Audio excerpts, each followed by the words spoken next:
Om. Om.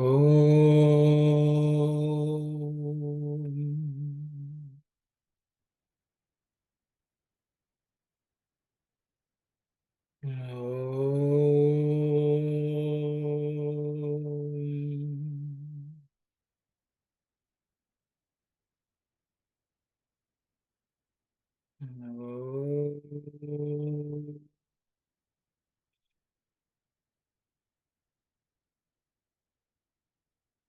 Sai Ram, everyone. Just to recollect what we discussed last week, we had started the final chapter in Geetha Vahini, chapter 27.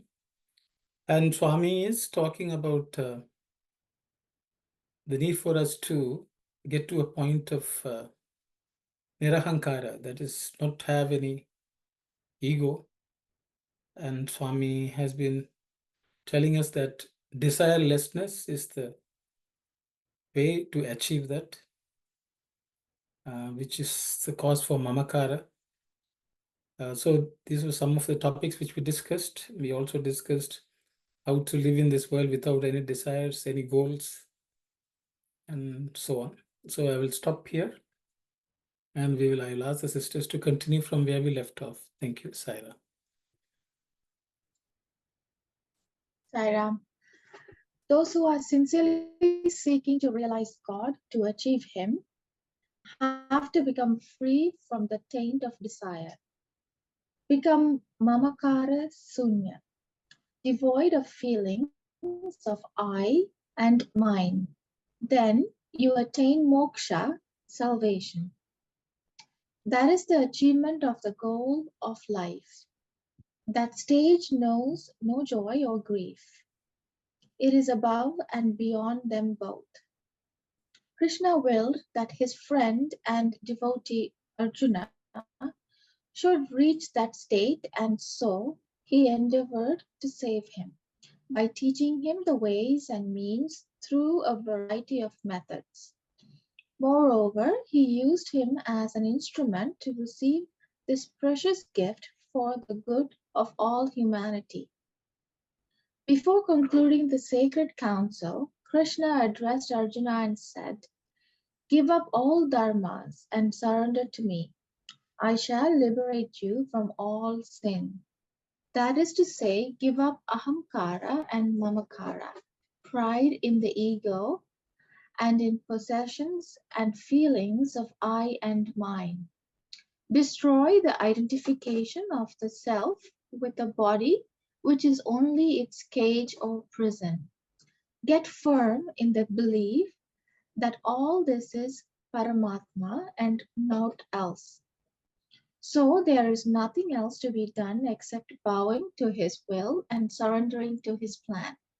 Man has to give up the twin activities of commission and omission, sangalpa and vikalpa, resolving and refusing. He has to follow the Lord's commands.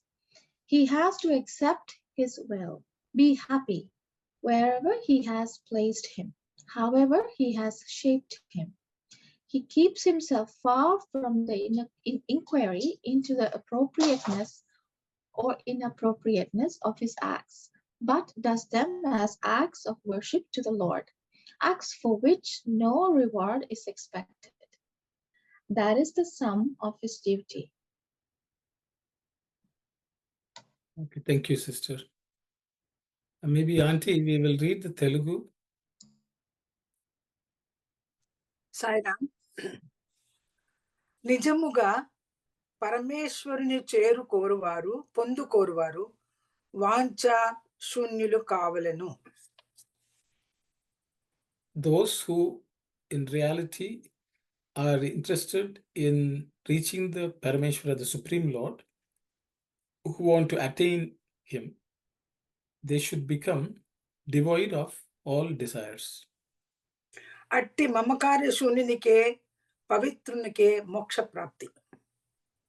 Such a person who is without the sense of minus, only that person will attain moksha, liberation.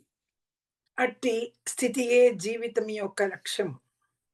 that state is the goal of life.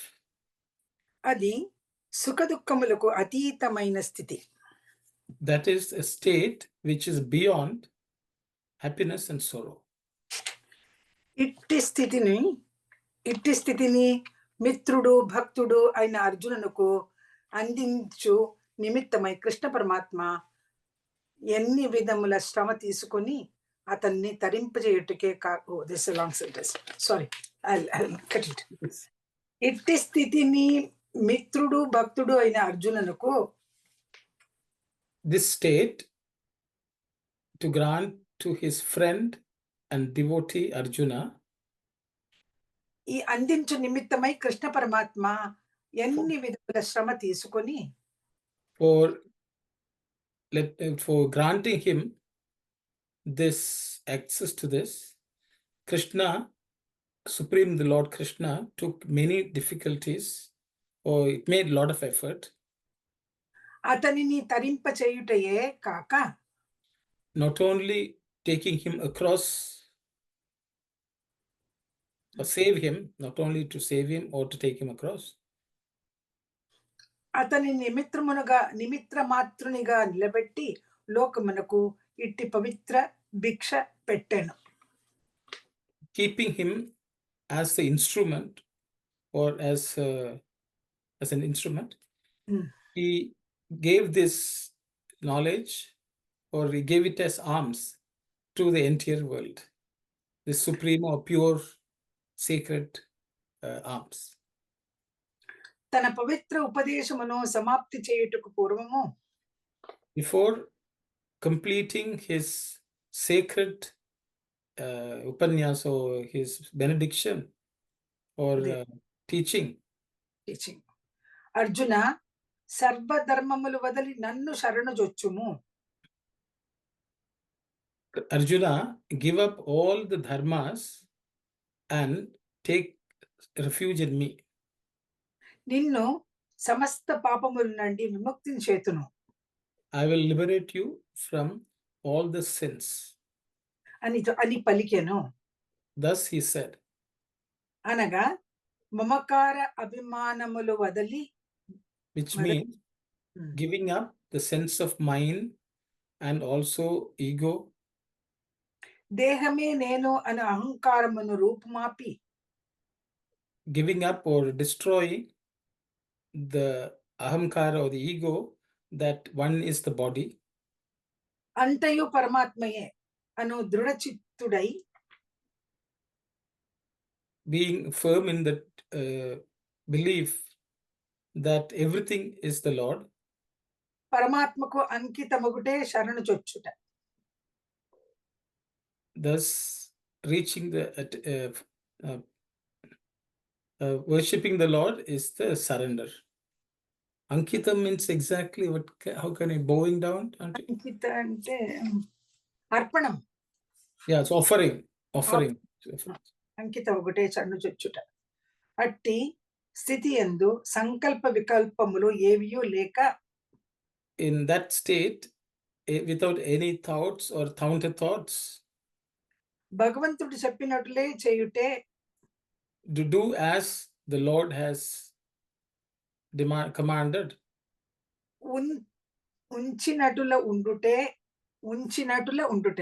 just the way he has kept you to be in that state, ఆడించునట్లే ఆడుటే, just the way he makes you dance in that, to the tune.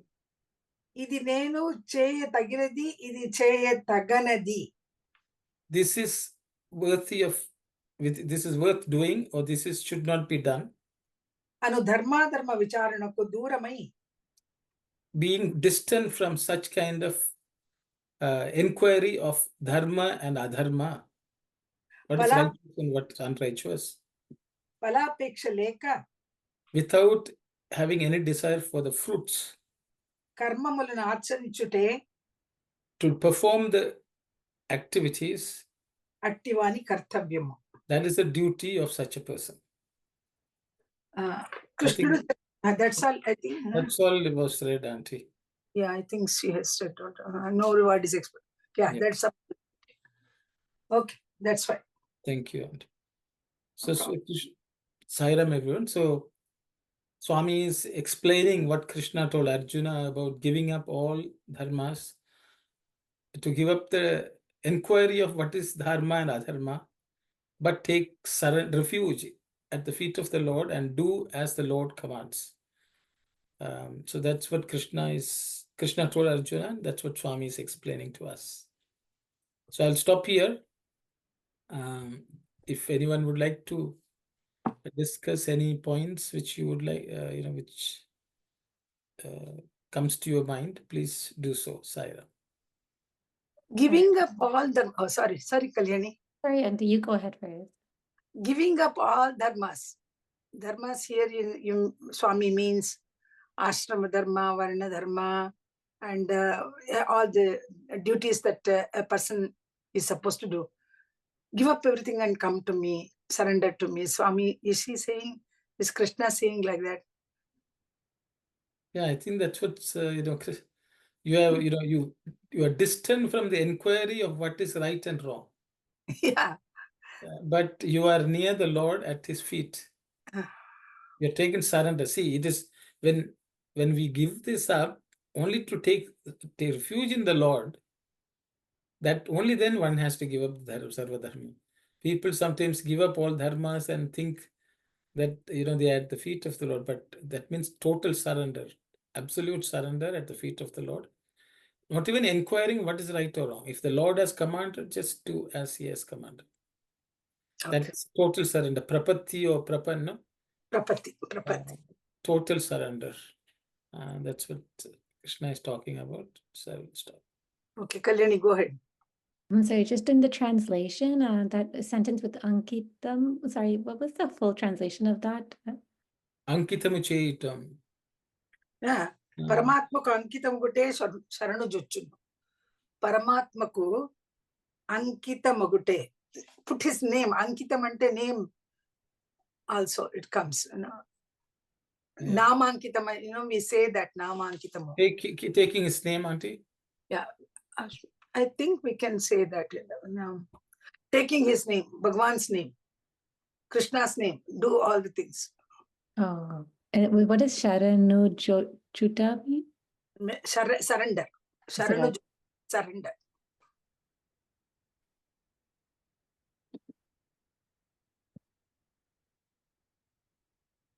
Actually, I think Swami, what he's saying, when he asks us to give up all dharmas, that is to say, give up ahankara and mamakara, pride in the ego and in the possessions and feelings of I and mine. That's written there in it.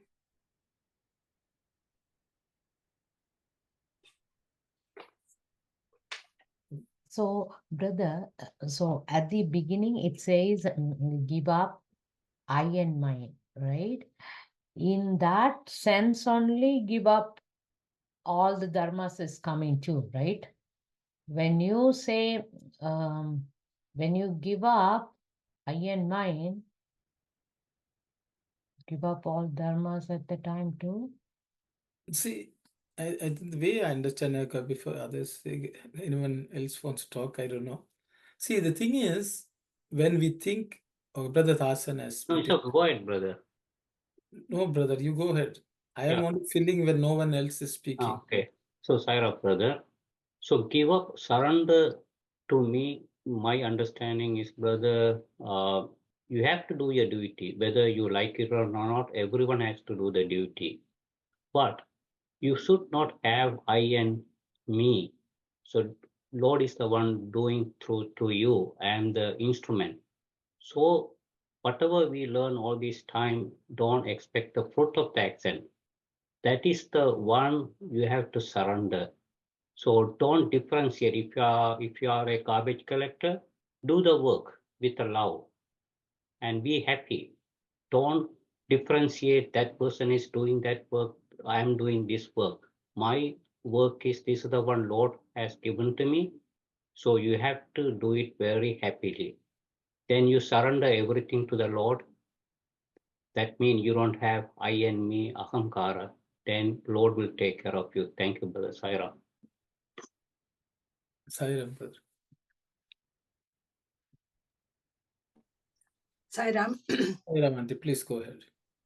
When you are at the feet of the Lord, when we are at the feet of the Lord, no dharma, no this thing abides him at all. He is totally into Swami's refuge. He is in Swami's refuge. So we are not expected to do this dharma, that dharma, or anything like that. Is it the better way of putting it? Yes, Aunty, because generally we inquire, it's my duty, my dharma. That itself shows that we are identifying with the body Body. or the mind.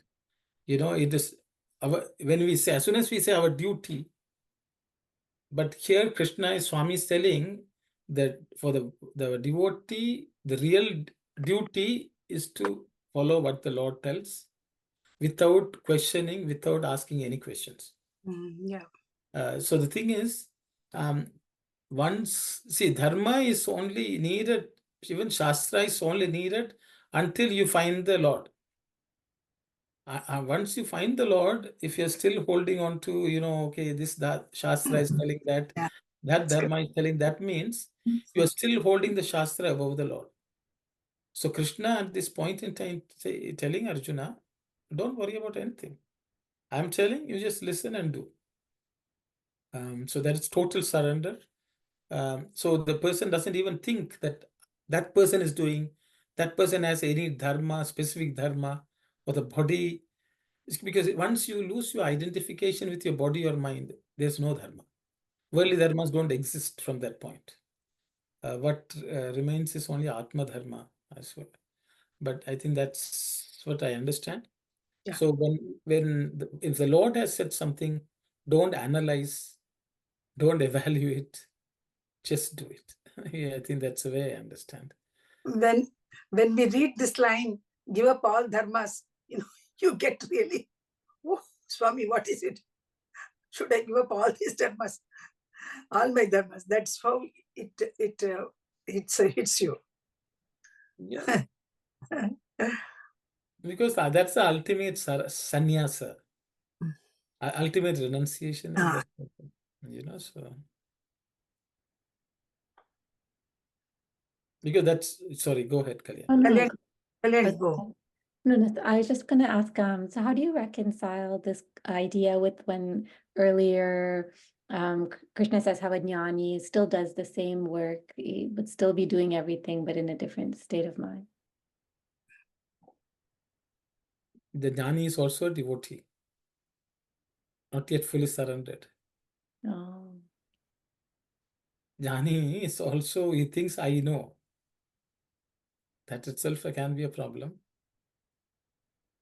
So the jnani is also a devotee. He is also striving to merge with the Lord. But I think what Krishna is telling here is, I will take care of everything. You just totally surrender. So even the jnani is working towards this. That's why in the previous chapter, Swami has already told what are the qualities of jnani. That's already gone past. Here you even cross that. Because this state, devotees like gopis, gopikas from the Vrindavan had.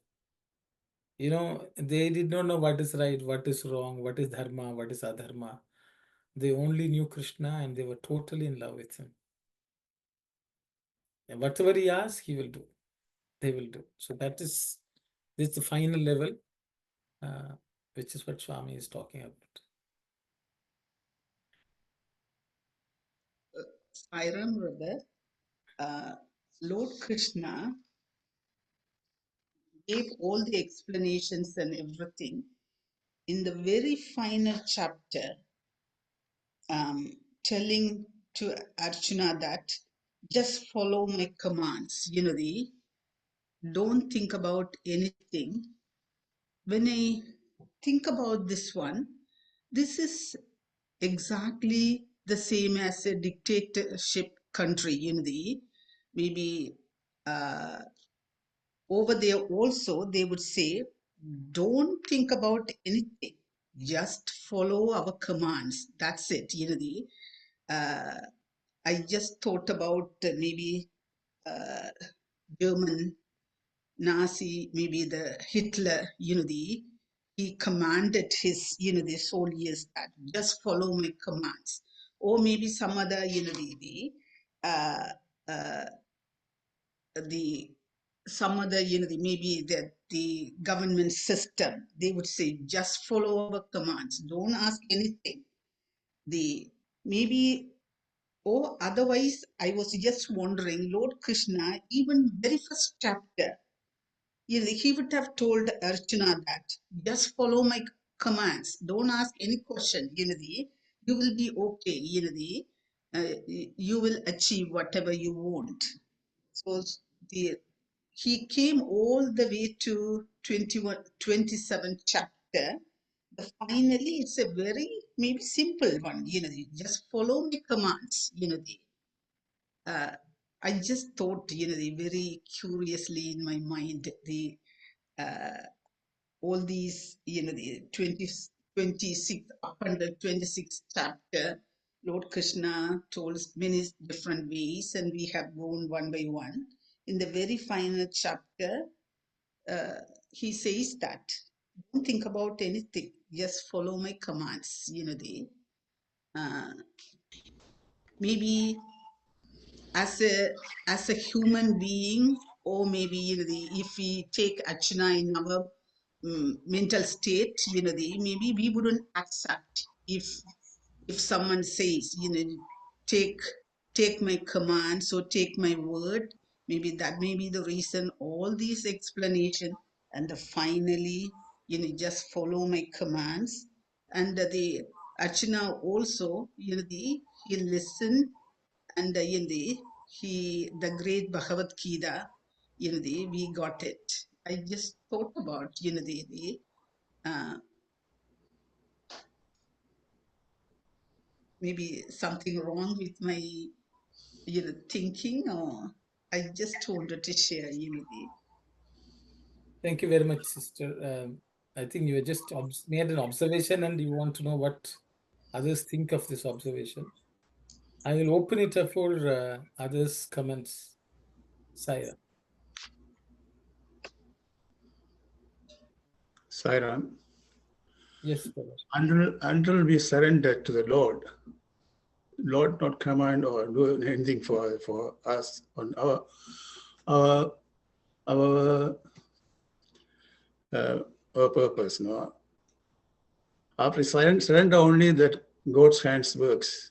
Until we surrender, God will do nothing for in this way. Sairam. Sairam, brother. Thank you. Anyone else would like to comment on this? Sairam, what is the question? Sorry, I'm driving. I was this. I have just joined.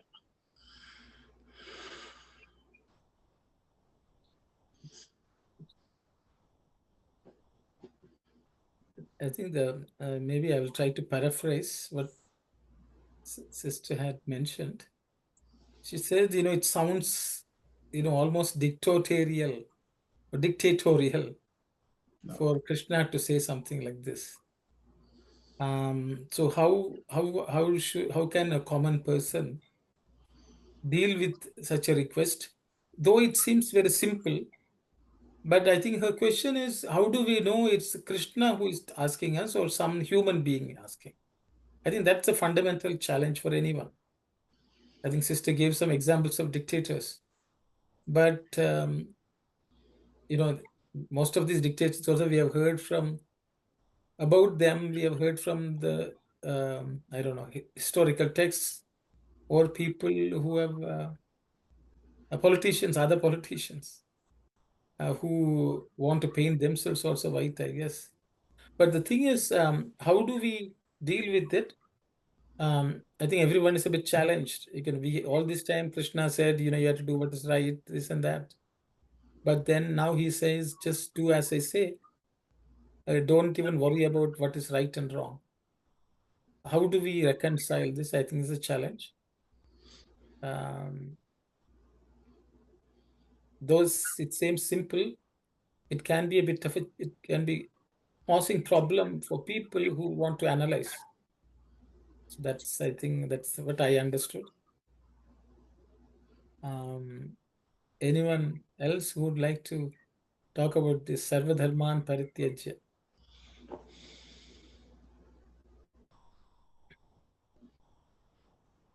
Yes, Brother Dasan. So, Sairam, brother. So as a friend, Archana, and that Lord Krishna wants to pass a message to rest of the human being too. He said that best way, this Bhagavad Gita is, even though it's talk about the jnana and the bhakti, but Lord was emphasizing the karma. The karma is the easiest path to achieve the goal, because whoever study Bhagavad Gita, their ultimate goal to self-realization, because we are in the last chapter. So Bhagawan is asking not to give up your work. Surrender means you do your duty, whatever is supposed to do. Don't differentiate. That is right. This is not right. I want to do this work. That is the one is not good. So do the work with the love. Then whatever assigned to you, then you will reach to me. Thank you. Don't expect the fruit of the action. That is a surrender. Thank you. But Hi, Brother. Thank you. You said what is assigned. Maybe you have to explain. Okay, the people born here according to their karma, they have to do some kind of work.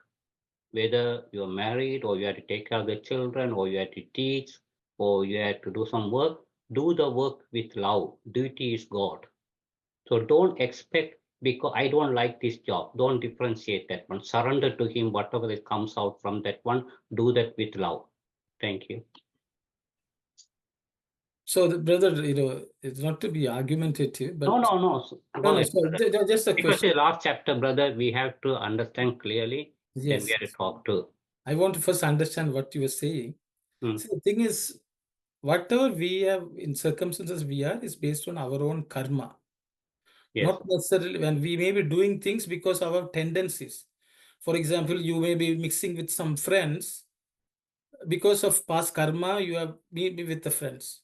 They may be misleading. You may think you are trying to help them. But the thing is that is not necessarily what God has asked. That may be what we think according to our own old karma and vasanas we may be doing. So that cannot be considered assigned by the Lord. Because Yes. that's a fruit of our own actions, our own tendencies in the past. But the Swami, Lord said, yes, you have to do it with the words, thoughts, deeds. That has to be aligned. If one is not aligned, then that is not the duty. So the previous chapter, Lord explained very nicely. Word dharma, body dharma, mind dharma, supposed to be aligned. If one is wrong, that is not the duty. Yeah, but now he has asked us to give up all this dharma, brother. Dharma means not the duty, not the duty. Some people might misunderstand that one is duty. Whether you are born as a human being, you have to do the duty, or you have to do the work without. You cannot escape from that one. So you have to do that properly. Okay, brother. Thank you. Thank you. Sai Satish, please go ahead. Sorry, Ramana. So I'm just trying to look at the context of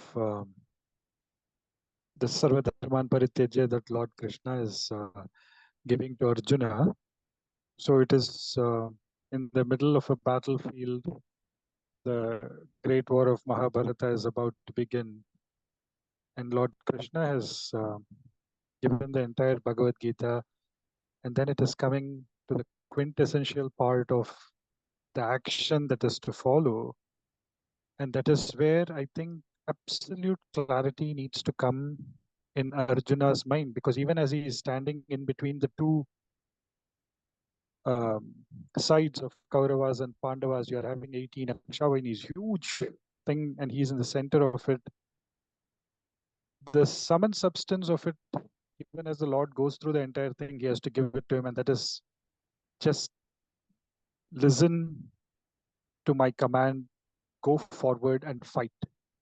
The rest is taken care of. That one single, because I don't know what is Arjuna's state of mind, whether he is understanding that whole thing and then essencing. He just needs to hold on to one thing, one mantram that will just get him across that whole uh, battle of Kurukshetra, that whole thing that is to unfold. And what is that quintessential thing?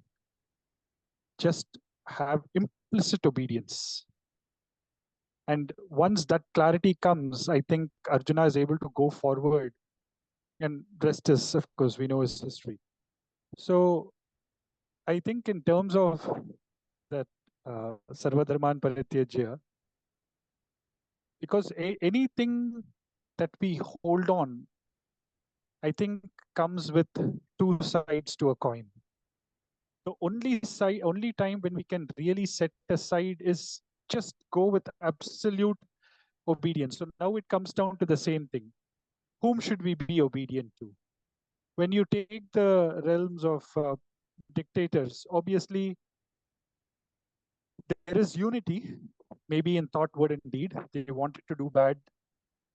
They thought of doing bad. They spoke of doing bad and they did bad. So there may be unity. But then, is there purity is the next level that we have to ask, because only when there is unity and there is purity do we have divinity. So in that context, it is about not just Trikarna Shuddhi, but at what level of Shuddhi are we talking? Is it in following with the Atman?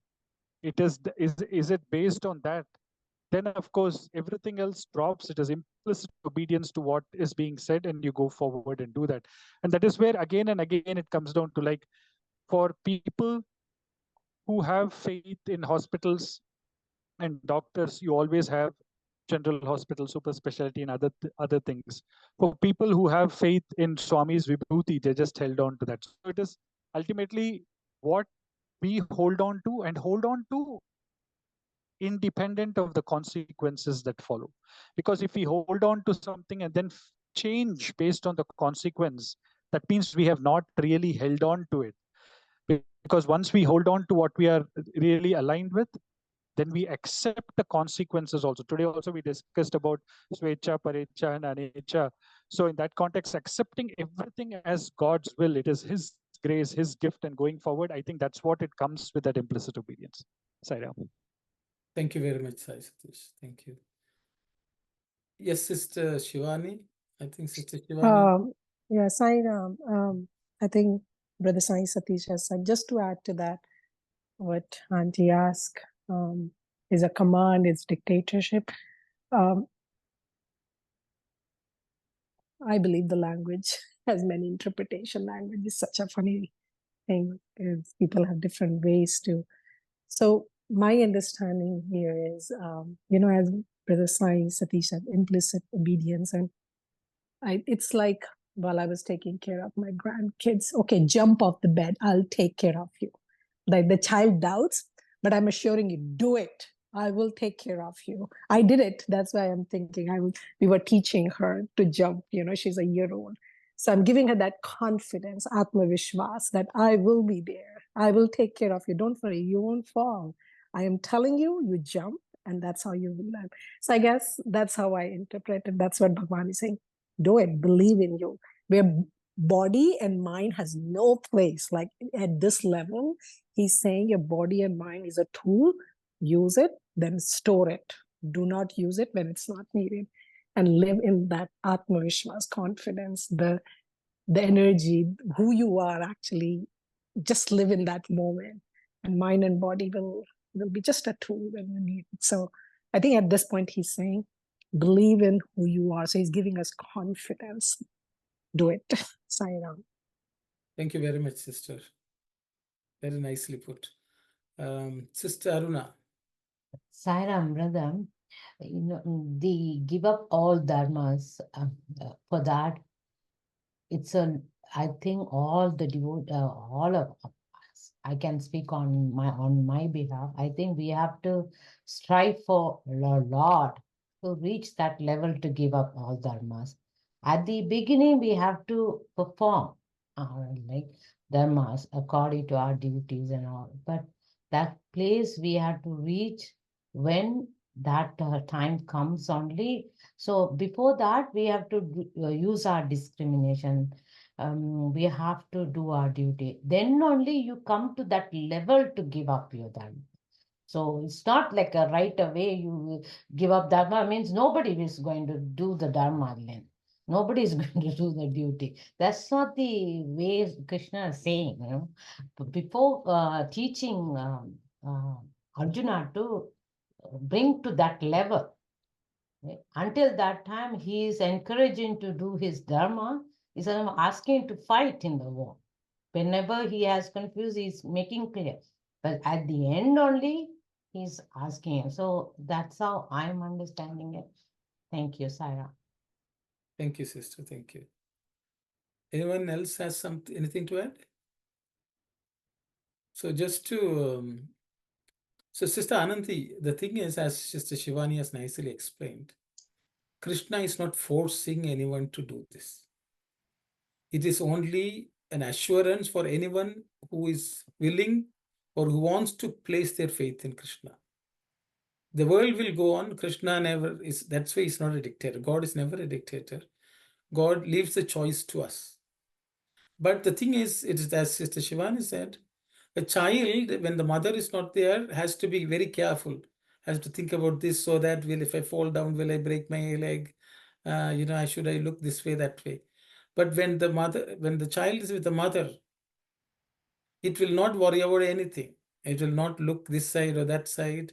It will go with that confidence, that the mother will take care.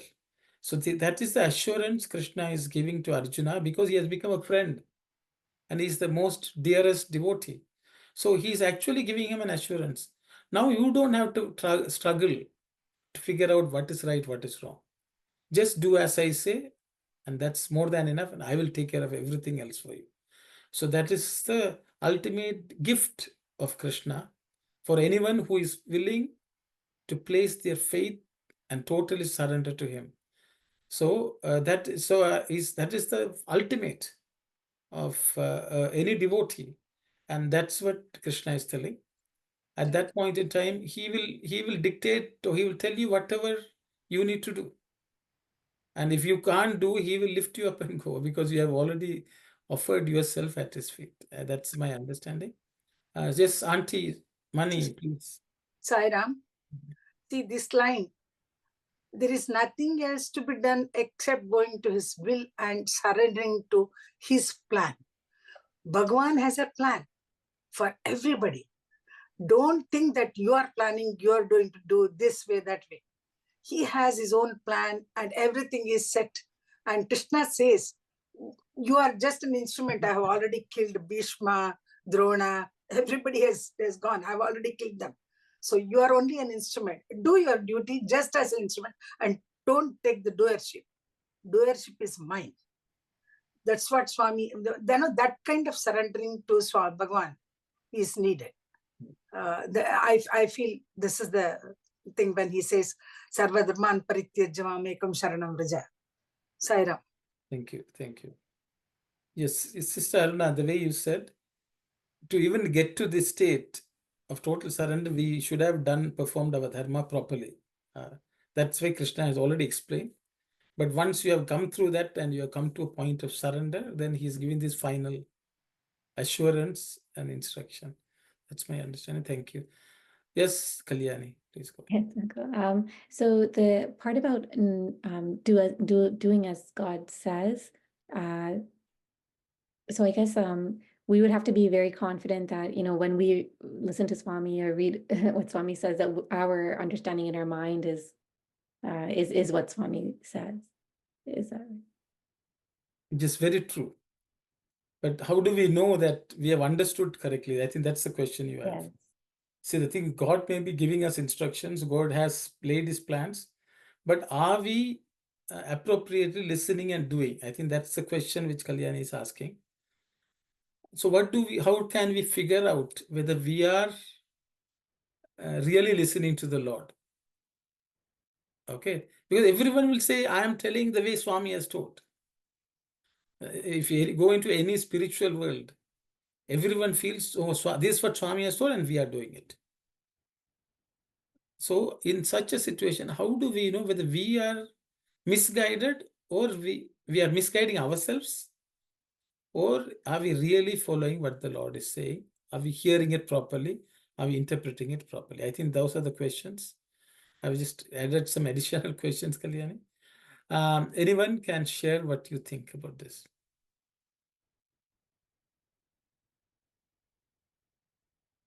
In such a situation when God is our guide, if we listen to God's, from inner voice, He guides us. Then we can know, and exactly if we do what Swami is asking us to do, then I think that is the best way of assessing yourself whether you are following Swami's commands or not. Sairam. Thank you, and thank you. Yes, Brother Thasan.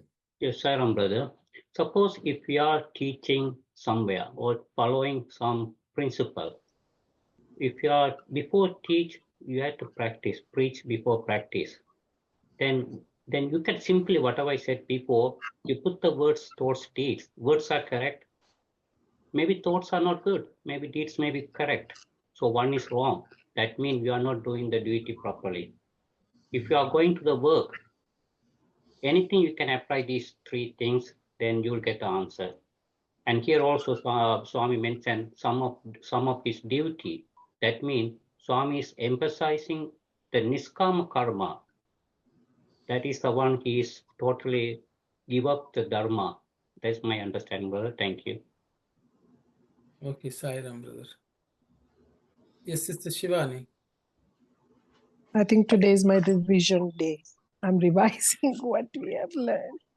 So we were talking about, I think, some time about the 20 or 25 virtues. And if I remember, we were talking about steadfastness and sadhana. And we said sadhana is not just on the Kitajam.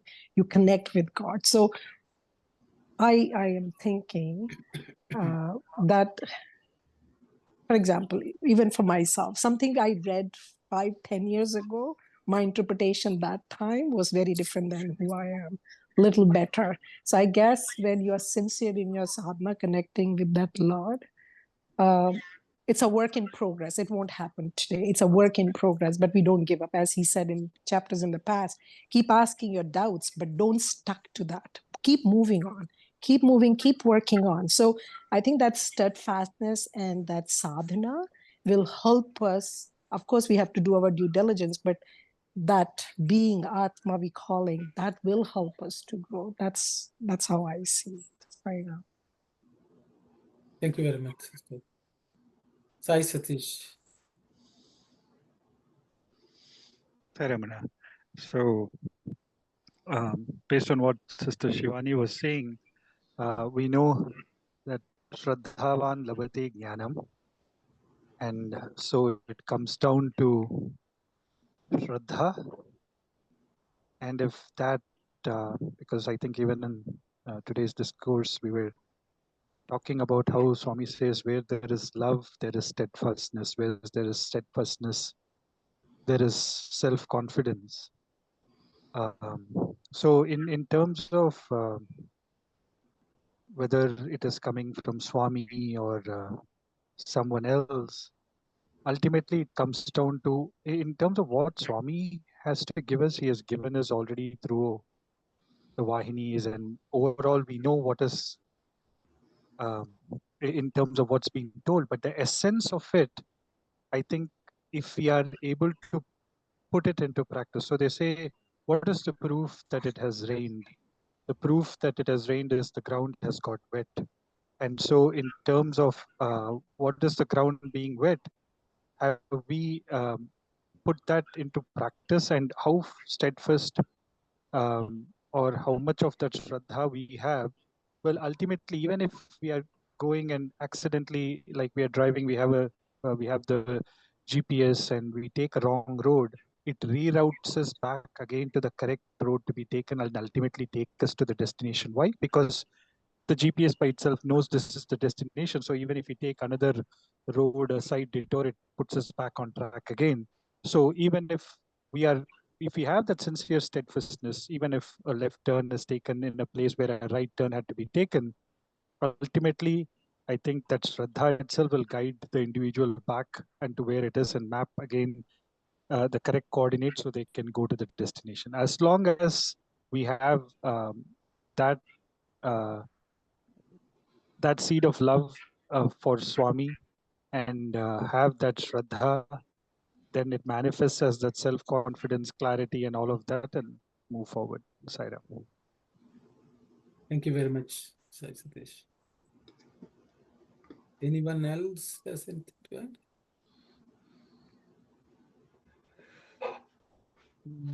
Sairam. Yes, sister. Brother, we are saying surrender, surrender, surrender, kind of, right? What, I think in our state of mind, when that time comes, we won't realize that we are surrendering even. Am I right? The state of mind is supposed to reach and surrender. When you are analyzing whether this is good and bad, then you are on a dual stage. So surrender comes when you don't think of anything. So that I think we have to do a lot of sadhana to reach there. And at that point of time, you don't think. That's how I am looking at it. Thank you, Sairam. Thank you. So what you're saying is, sister, if you're wondering whether we are surrendered, then we are not surrendered. No, yes. Okay. So the thing is, surrender, total surrender is having total confidence in the Lord that even if I don't understand, He will fix it. Okay, just do. But the thing is, so that confidence that the Lord is taking care of everything, including my understanding, is a total surrender, is what you're saying. Yes. And the thing is, in that state, I think we will be devoid of all negative qualities. We will not have fear. We will not have worry. We will not have any of the Arishad Varga qualities, not even a trace. No. Only then we are really listening to the Lord, because we have completely accepted everything as divine prasadam. Okay, including even if we make a mistake and fall, we think the mother is only throwing us down. That kind of understanding we will have. Because even then, even the mother, if she throws, she is the one who has to pick us up. Yes. That is the way a child, completely surrenders and will not even doubt, because it is not even relying on its own ability to understand. Yeah. Because it will think the mother will guide me. If I make a mistake, she will yank my hand and put me in the right track. So we don't have to worry about it. We just think of the mother. We just do as we understand. And whatever comes, we think the mother is doing it to us. That kind of a faith and surrender we need to reach. The only trace is that we have reached, that is no negative qualities of any will be there. Absolutely no worry, fear, or any negative qualities. I think that's good, sister. Thank you. Thank you. Thank you.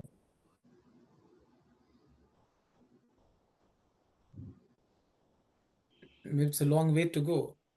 As soon as we want this or that, it will not be possible.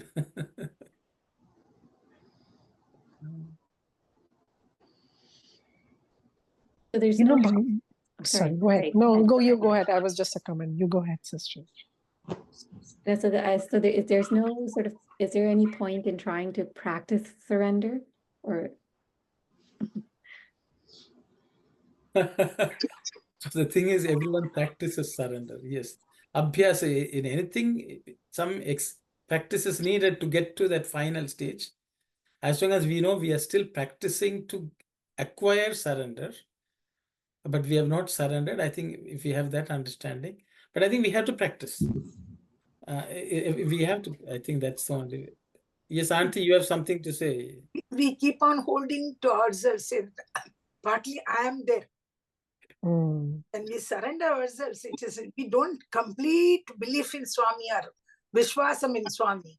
But we say, oh, it is mine, there is mine, my contribution is also there. That portion has to go. That is the ultimate surrender. We hold on to us. Exactly. It's like Draupadi holding on to her sari and then letting go of that also. So she also tried to surrender for a little while and then she learnt it. Quickly. So it's the same thing for all of us. So we have to attempt. But one day when we surrender, it will happen. And after that, we won't even know that we surrendered. Yes, Brother Thasan. Yes, Sairam, brother. So the best example is Pandavas surrendered to the Lord and they fought and they win the battle war. They didn't give up the fight. They know a lot of people are going to die. That is their duty to establish the Dharma. So, and they won the war. And on the other side, they didn't surrender to the Lord. So that is not come under the proper duty. So brother, you are saying that because they surrendered, they won? Yeah, they surrendered to the Lord. They surrendered to the Lord. Yes. And they won the war. So winning the war is the proof that they surrendered? Yes, because they surrender to the Lord and they accepted whatever He asked to do, and they follow the whatever the Lord wants to do. So if they had lost, they surrendered and they lost lost. Also, they will accept. This is the Lord Sankalpa. That's will, and they have to follow whatever the Lord saying. Okay, brother. Thank you. Because you said they won the war. They won the war, whether even they lost the war, they will accept that one too. Okay. Thank you, brother. Thank you. Yes, Sister Aruna. Sairam, brother, the surrender goes with your faith, right? If you go more and more strong in your faith on God, that's Krishna mentioned, then automatically you don't look for surrender. It's automatically, not automatically. Yeah, you are keeping a step towards it. So it's happening. After you surrender, everything's automatic, sister. Yes. Yes. I don't think so. God hands is automatic because which we don't know. Thank you. What are we surrendering to Him? Pardon? What are we surrendering? Okay, what are we surrendering? We are surrendering ego. Mamakara. Ahankara. That's what Swami wants us to do. So desireless, as we read before. Yes, sister. Brother, taking away your body consciousness also comes under the surrender. That's an ego. Where everything you attach to body, everything you look at on the point of your body, mamakara, ahankara, right? See, you know why I asked that? Because when we talk surrender, it looks quite heavy. What surrender? But it's just, as Andy said, ego. And then kind of dice it. What is ego? Desireless. What are these desires? Okay, this. So if you dice, it's very small things he's asking, right? And it will surrender. The word surrender will definitely automatically just fall in place. We don't need to think about surrendering. But if you're desireless, it's just you're in that state of surrendering, right? You're surrendering your ego, you're surrendering your desires. So it could be bodily desire, it could be anything, just be desireless. Sorry, just reminding myself out loud there. I'm sorry, brother. One more thought. Surrender means sometimes we are taking that we are going to do. We go with God's plan. That is surrender, right? You accept anything at the point of anything that's happening to you, you accept as that is God's will. I think that is surrender. In another way of looking at it. Thank you, Sairam. Is that right? right? Yes, sister. Yes, thank you. See, the thing is, in the Navavida Bhakti, the final state, after a friend, one basically does Atma Nivedana. So you offer your entire self, mind, body, Atman, everything at the feet of the Lord. And don't think about anything else at that point. Atma Nivedanam is the way I understand. Yes, Sister Kalyani. Swami saying in that state, there's no sankalpa or vikalpa either, right? So not even sankalpa is there. Exactly. So you wouldn't be motivated to do anything. There's no motivation or will or desire to do anything. So you're just there in this world existing and just accepting whatever comes to you. Like if somebody brings food to you, you eat it maybe, but otherwise you don't go out and get food. Yes, I guess so.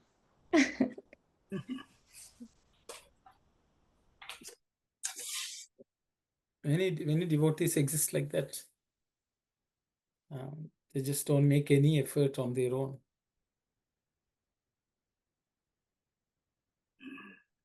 So they're not even allowing for that. We in one of the Gita shlokas was like just shariram kevalam karma, like just doing the karma that the body needs. So not even that is. Sorry, say it again, sister, please. Can you? I'm just kind of trying to digest. It's a little heavy for me. Maybe Uncle could. No, yeah, yes. It's quite interesting, actually. So the thing is, I think there's one place where Krishna is talking about, the jnani who does only the basic necessities for the body. Okay. So that your journey towards the ultimate goal is maintained. See, the body is needed only for that. So some of the jnanis do that, just that. So Kalyani was asking whether at this stage, even such intentions of keeping the body alive also may not exist. I said yes, because that's why they say many Jivan Muktas don't last for many days because the body just drops. Because they are not either eating, no, they're not too worried about anything, not drinking any water, or they may even stop breathing. So the body just drops dead. So that's also one of the things mentioned in Shastras. Wow.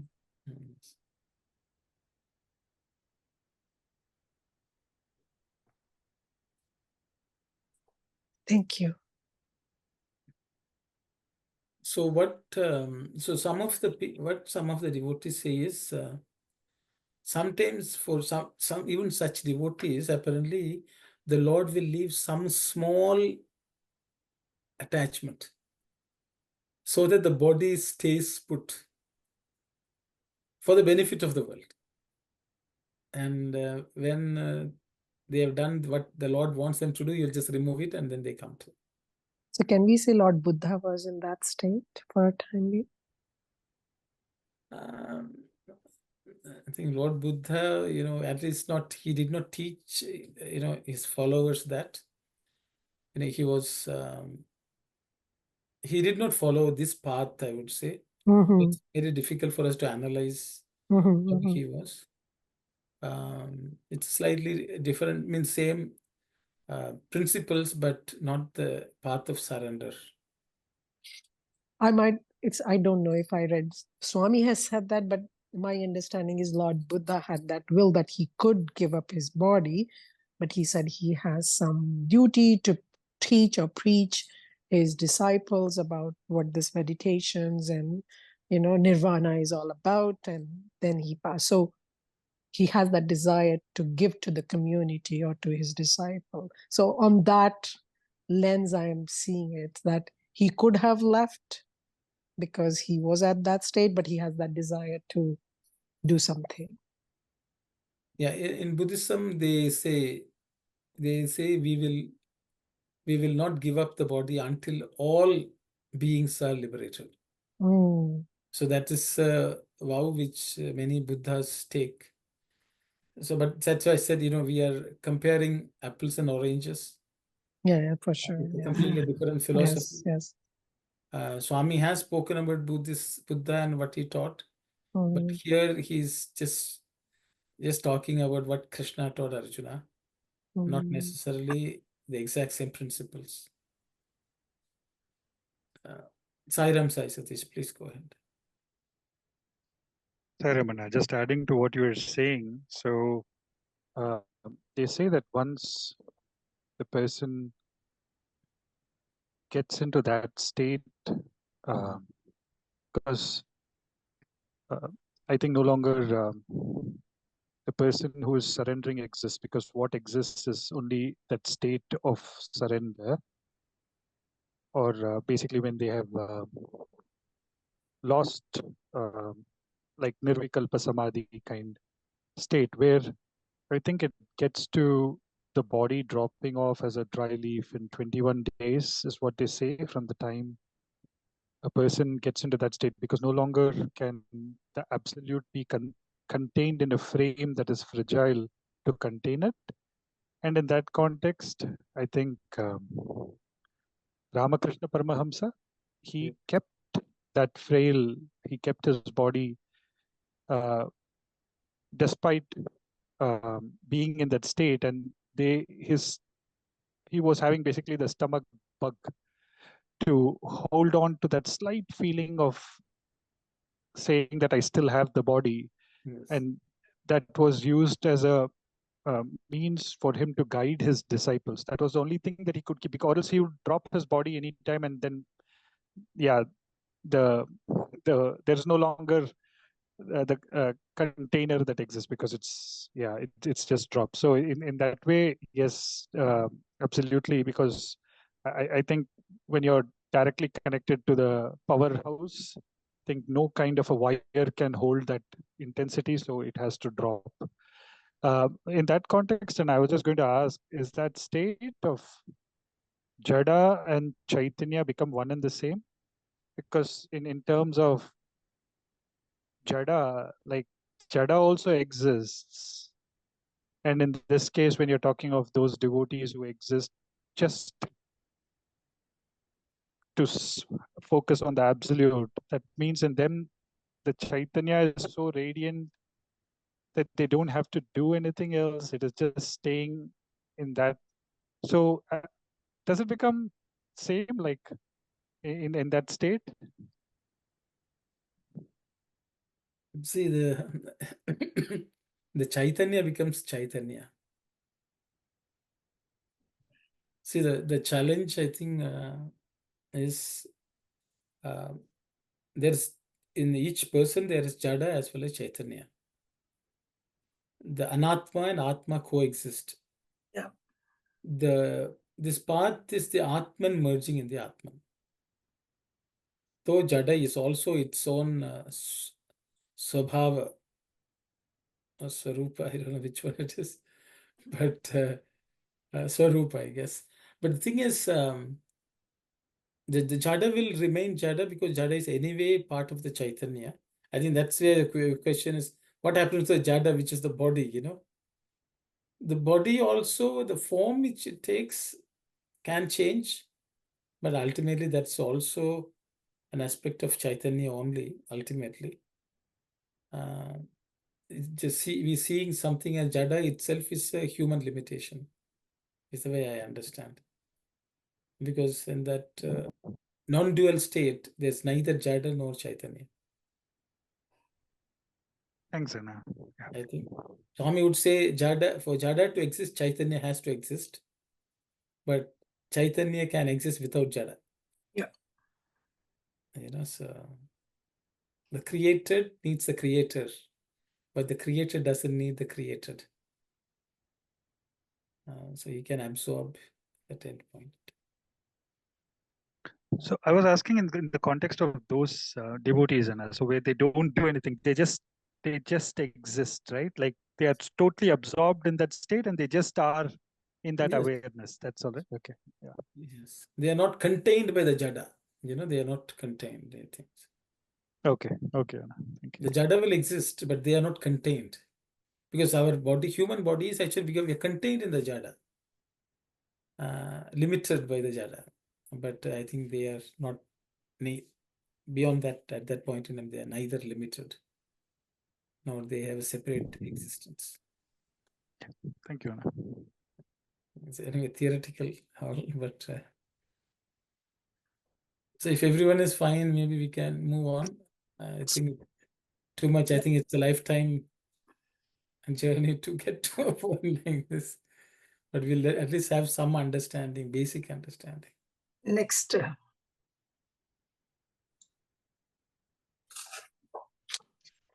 Krishna. Yeah.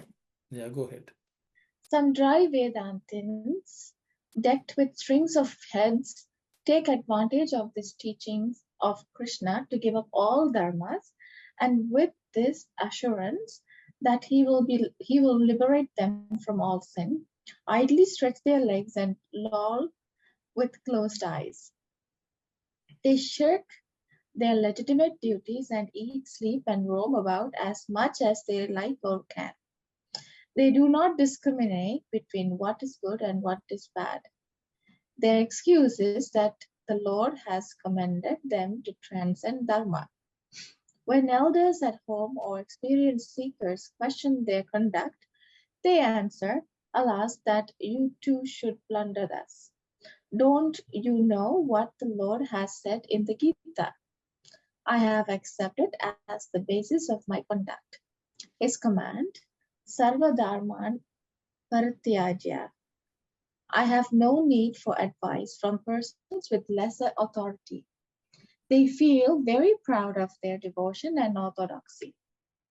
Such people select from the words of the Lord only those portions which favor their inclinations. The words before and after are conveniently ignored because they are unpleasant, though they are inseparable portions of the same injunction.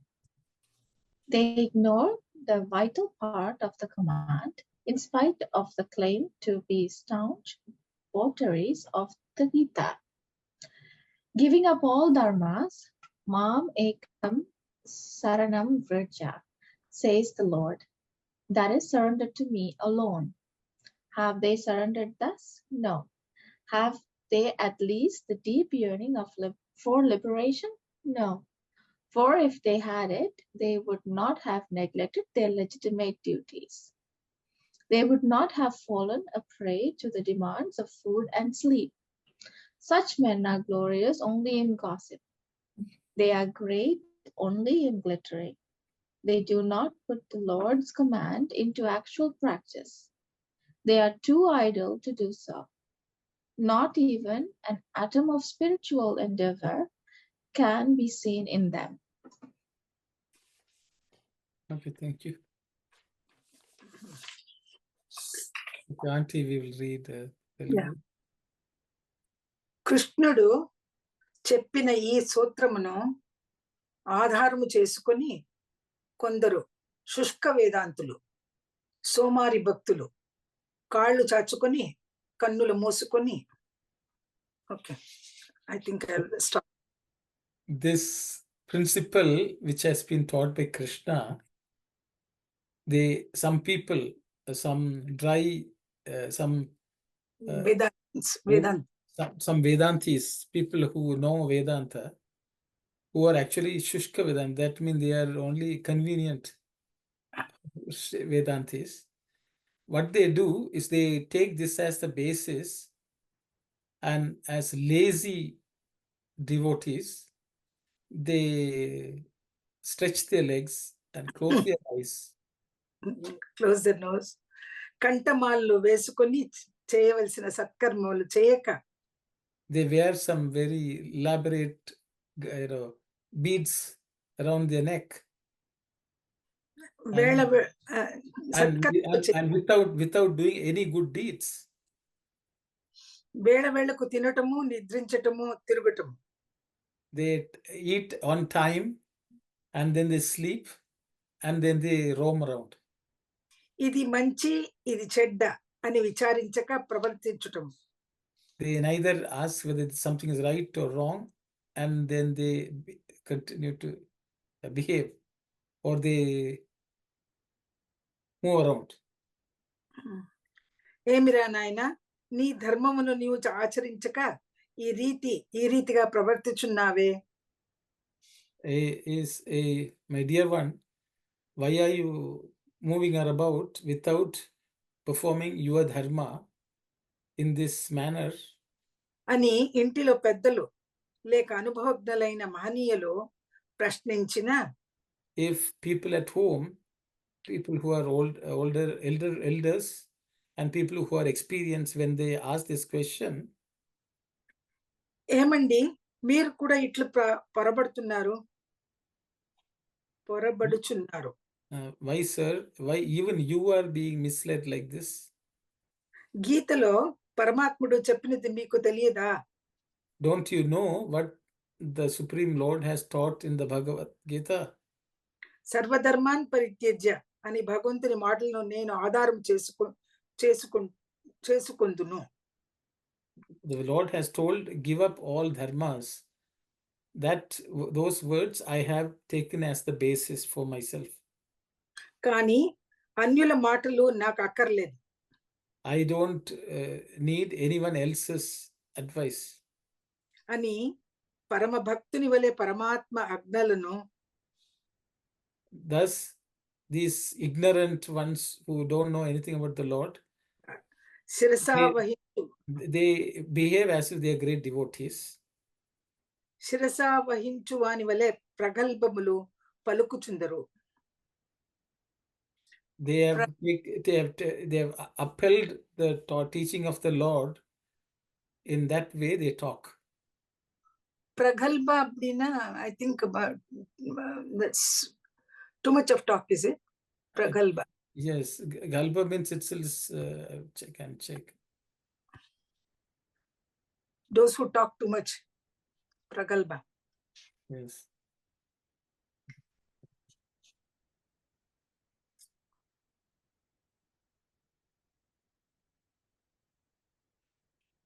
Pragalba is confidently talking, you know. Okay. Or shameless, you know, whichever.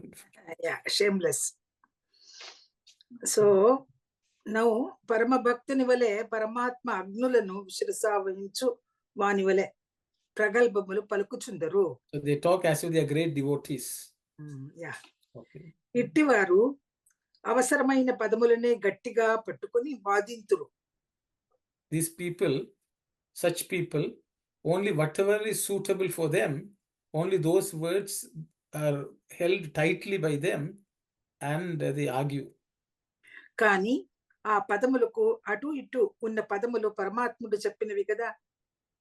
They do not look at the words spoken before and after by the Lord. Aren't they spoken by the Lord? వాటిని మాత్రం ఎందుకు అంగీకరించరు? Why don't they accept those words? ఆచరణ యందు పాటించరు. They don't even practice them. I think the last one. Only. I think it's only up to that, you know.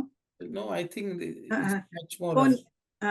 పోని సర్వధర్మములు బదలిన వాడు, the person who has given up all dharmas, పరమాత్మునికి శరణు జొచ్చినాడా?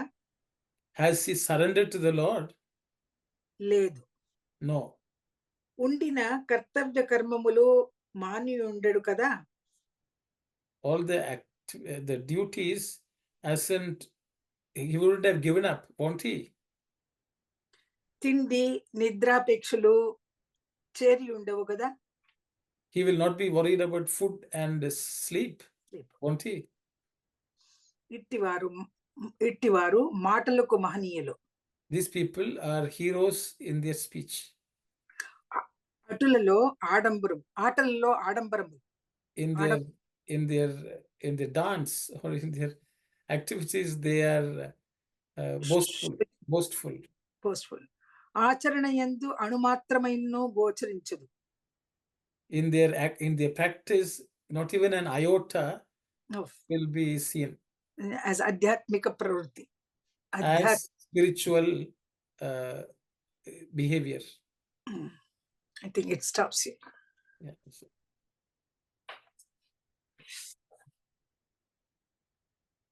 So, yes, Sister Shivani. No, I was just thinking what Sister Kalyani asked the question Swami has answered here. Like, how do we know that if we are doing the right thing or following his command? So he's saying, don't trap into that, you know, if you don't have that inquiry or you don't have that. I was just reading yearning for liberation, right? So I think Swami has answered here. So, sister, are you saying that we should not be eating food or sleeping? No, I didn't say that. That's No. I mean, what Sister Kalyani was asking, like, how do we know that if you're doing the right thing or if you're following the command? So I'm just reading, you know, that we have to have that yearning to know right and wrong, good and bad. You know, it depends on where you are on your spiritual path. But at my level, definitely, you know, after reading Geetha, this Geetha Vahini, I should not say, oh, I know, though my husband claims that I pretend that I know, but I don't. So I should not be on that path. It's just constant inquiry of good and bad, right and wrong. Am I right? Just hold on to one message. So I think this is what I'm getting. And the question Sister Kalyani asks is the answer I am getting here. That Swami is like, don't just pretend or, you know, or take one thing and then it should work in your favor because you are that tamasic person, lazy person. You should know whether you are tamasic, rajasic, and, you know, all those things. So, yeah. Okay, thank you, sister. So,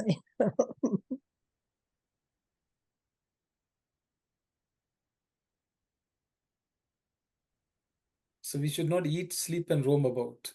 I think that's. we Yes, should not eat. What did you say? Sorry, I didn't get that. we part. should not eat, sleep, and roam about. Basically, yes. Okay. Yes, Sai Satish. please. Sorry, Amanda, I was just going to say for what Sister Shivani mentioned, like usually the self-information comes like I'm a tamasic person, I'm rajasic, that kind of thing. So like Swami would always spin it the other way, right? Like even when earlier in Mandir, it was being chanted as Papoham, Papa Karmaham, Papatma, Papa Sambhavam. Like I'm a sinner, I'm born of sin, I am engaged in sin and all of that. Swami changed it to Praptoham, Prapta Karmaham, Praptatma, Prapta Sambhavam. Like I am deserved. I do things that are deserved. So I think in terms of what Swami has given us, that flip, I think it's, yeah, we can just say that because we have got that thing coming from Swami. I think that reiteration of on the affirmation side, that since we have Swami, since we have his message, since we have all of this satsang, it will definitely help us. I think that, yeah, that will help. I'm just, yeah, putting in my 2 cents there. Sairam. Yes, Sairam, Sai. Thank you. Yes, Sister Aruna. Sairam, Radham, I'm trying to understand one sentence here. See, why Krishna is saying give up all dharmas with the assurance that he will liberate from all sin. So with the dharma, you accumulate some sin too. Isn't that? But you don't get liberated, sister. So while you are performing some dharmas, some sin attached. Yes, of course. Of course. Okay. You cannot, that is due to our dharma is happening. Every action can have some sin attached to it. Oh, that's a good thing to know. Right? Yes, Brother Dasan. Sairam, brother. If you give up your dharma, my understanding is don't discriminate. This is good dharma, that is bad dharma. If you think this is good, do. For an example, then I like to bring the other one, Vibhishanan and Hanuman. When Hanuman went to Sri Lanka, he heard that voice of Rama, someone is chanting. Then he found Vibhishanan. He was so happy. Then what he did, chanting is not enough. You have to do the duty. You have to help Lord's work. So see, I'm also chanting. I'm doing Lord's work. So that's the only way body was given to us, liberate us. That is the only reason. So that at the same time, we have to understand body is a cage too. The Lord has to come and open the cage for us. Then you do your duty. Thank you, Brother Sairam. Sairam, brother.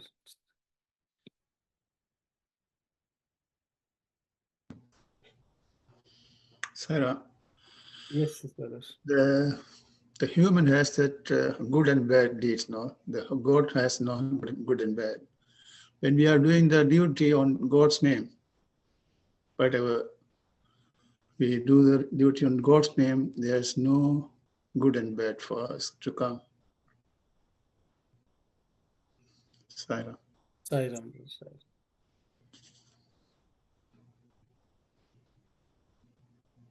Sairam, Sister Aruna. Brother, at this point, I just wanted to understand what kind of sense like a thing. And one more thing, all these days, I was thinking surrender means I am going to surrender something, I am doing it. But today, at least Krishna gave me some kind of understanding that surrender means we are accepting whatever is happening to us is according to his plan, and we should be taking as that is his plan, kind of. We go without worry, without taking it as that Swami has given this and moving on. That is, I think, surrender. Before I was thinking as a we do. No, I think we accept his will. That is surrender. Am I right? Yes, sister, thank you. Sairam. Sairam, auntie. Aruna, whatever is happening to us, it's only because of our karma. Again and again we come across this. Karma which we have done in the past, the vasanas that we have now, everything is related to our past activities, past actions. So this it's phala, its results now we are going through. Okay. Now we cannot say that God gave us this. How can you say that God gave us this, all this rewards or punishment, whatever we are going through? I don't think it is. For such a particular action which we did, there is a result.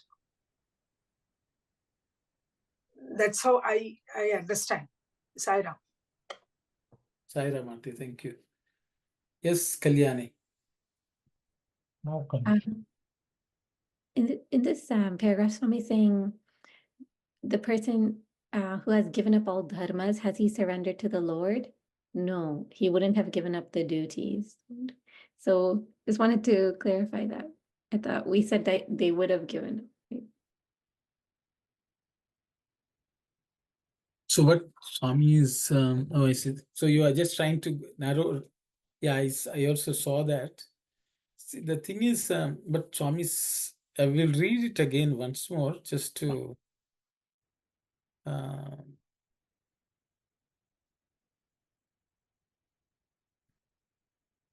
This pony said. Sorry. Sorry, Eleni, please go. No, auntie, that's okay. I was just pointing out the Telugu.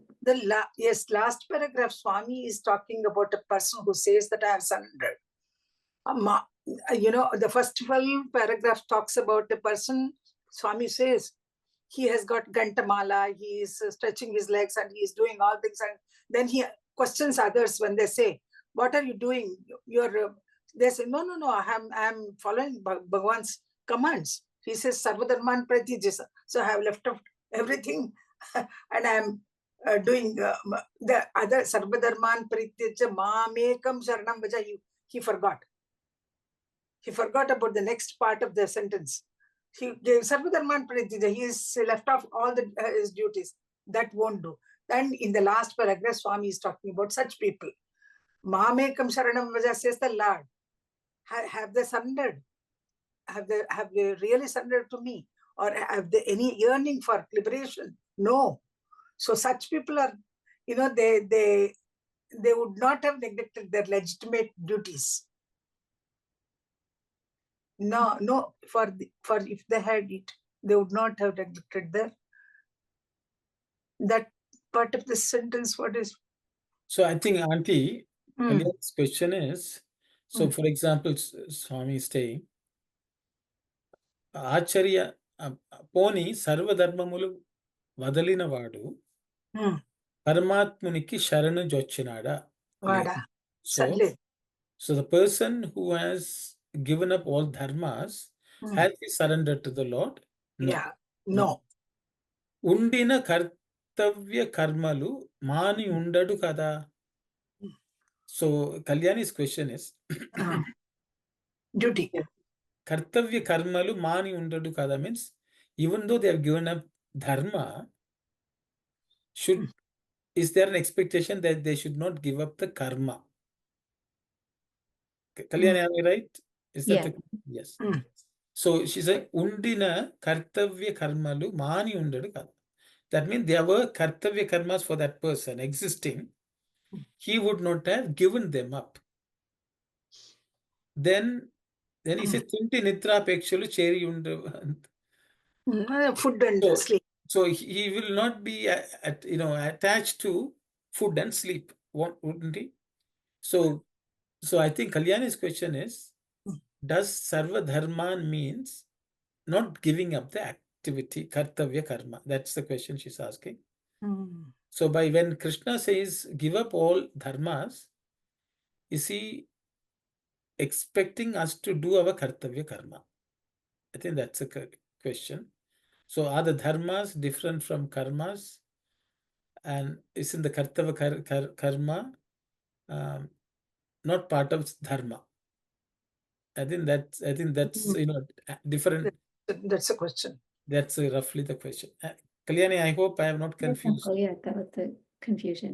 Yeah, confusion a little. So how to understand this is Kalyani's question. So the sentence says they would not have neglected their legitimate duties. Exactly. That means they must have been doing legitimate duties. Isn't that? Yeah, even though they give up the dharma, sarva dharma, they'll be doing their legitimate duties. That is the expectation. So that's why Kalyani is asking. So basically, Kalyani, your question is, as soon as we say we are giving up all dharmas, do we have to stretch our leg, close our eyes, and sleep? Sleep itself becomes an activity. Sitting itself can be an activity. Breathing itself is an activity. So I think what it means is, that's why Swami actually clarified it. He will say we will not unnecessarily analyze whether this is dharma, this is adharma. That kind of thought and in a counter thought will not exist. Okay. So the legitimate duties also, it comes under that as legitimate duties. Yes. See, Swami is saying, Idi nenu cheyati taginadi, idi nenu taginadi, cheya taginadi. Taganadi, cheya taganadi. Taganidi. Anu dharma vicharanaku duramai. That means Palapeksha leka. Palapeksha leka karmala nacharinchute attivani kartavyamu. Attivani kartavyam.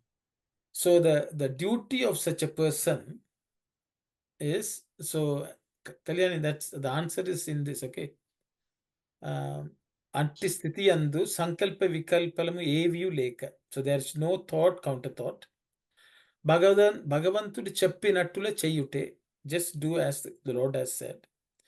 Unchinatlu undute. Wherever he has put you, there you remain. There. Aadinchunatlu aadute. Just the way he makes you dance like a puppet.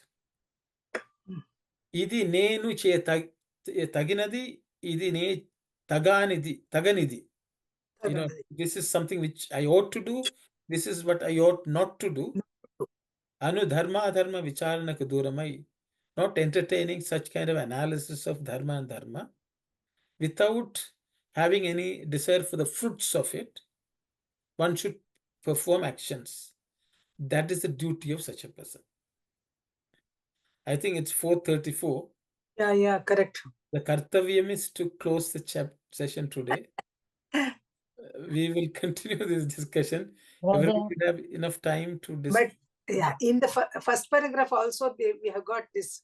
They shirk their legitimate duties and eat and sleep and roam about. Yes. That sentence is also there. So we shall discuss it next week, I think. Yeah, brother, not only that, the one paragraph before we start, all the paragraphs we'll reread and some try, dry We have to read it. We have to read it. The surrender part we have to go through, brother, one more time. Thank you. Yes, we surrender to your request, sister. No, I just wanted to be clear. Okay. Thank you. Sorry. Sairam. We'll close it for today.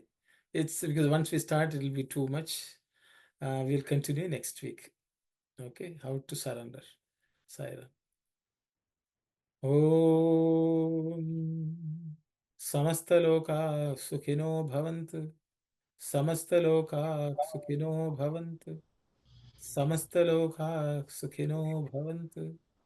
Om Shanti, Shanti, Shanti.